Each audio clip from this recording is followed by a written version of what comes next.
is the deadliest terror attack in France in decades, unfolding in a horrific few minutes in broad daylight in the downtown streets of Paris. An attacker yells, "Allahu Akbar, God is great," before gunmen open fire inside the offices of a French satirical magazine which fueled anger from Islamist extremists in the past. They were on the second floor and moved towards the editorial section, where the entire team of journalists were together. Outside on the street, the attackers gun down a police officer. He screams, "Stay away!" But the gunmen shoot him dead and leave a clue about their motivation. They shouted that we've taken revenge for the Prophet. They then head to their getaway car, one gunman raising his hand in the air in what could be a signal to others that played a role in the attack, according to a Western intelligence source. Another stops to pick up a shoe before fleeing the scene. What you did not see in that video from Wednesday in Paris was the moving pictures of the terrorist killer putting a bullet in the head of the French police officer who was lying on the ground, defenseless, pleading for his life. You heard the description, but not the actual event itself. That's because we here in the respectable broadcast media have chosen not to show such a video to our audience. We call it disturbing, and often we'll give you a warning before utilizing such images. We use the convenient excuse that we do not wish to disturb the viewer. We want to be respectable and not take a chance someone in the audience might be troubled by the video. Its practice started decades ago when someone made the decision that by showing the news, real news, to viewers, and taking a chance there might actually be kids in the audience, we didn't want to take a chance of harming anyone, leaving behind disturbing images, and thus allowing us to seem sensitive to those loyal eyeballs. But that's not the reason why we and others don't show such images. Sounds good, but it's not reality. Reality here is what started long ago in this industry and this country, the litigious nature of society. People who decided they'd get a good attorney and sue the cables off the TV station for making the choice to show what really happened, mostly because the viewer abdicated responsibility for reality long ago. And all the population wanted was an escape from what was really happening.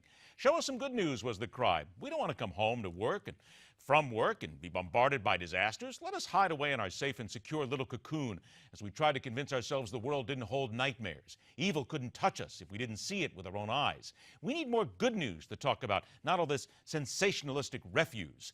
So the news media became what you wanted, save for a few outlets who lived by the motto, "If it bleeds, it leads," and would go out of their way to show as much guts and gore as they could. But that wasn't what America wanted, we kept telling ourselves. The good and respectable media outlets are the ones who would choose not to take even the slightest chance of offending anybody. Talk about the multiple murders in the neighborhood, send out a live reporter to show us the scene of the sexual abuse, talk about the pet that was shot by a neighbor and be certain to show the bloodstain on the ground, but don't show reality. Don't show anybody fighting or anybody threatening someone. Make certain you bleep out all that bad language, because that is not what the audience wants.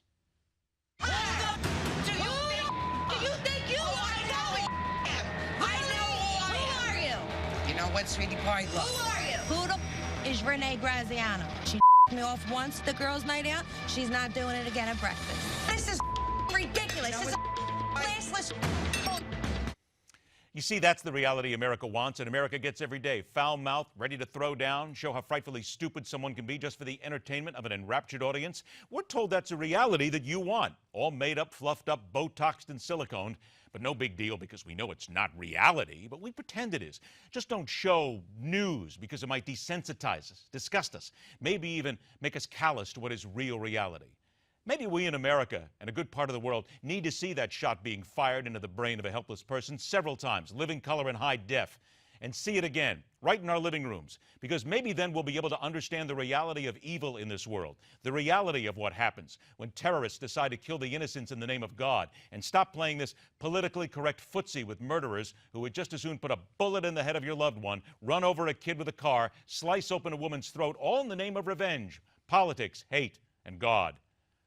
Way past time to stop hiding, America. Evil's here. It's real. Maybe if the real evil then is in our face, open for all to see and understand, we'll be able to face the terrorists and do what is really necessary. And that is telling it like it is. Rock on, true believers. Thanks so much for joining us. Friday Eve is done. We'll see you Friday right back here on the show that questions everything. This is MidPoint.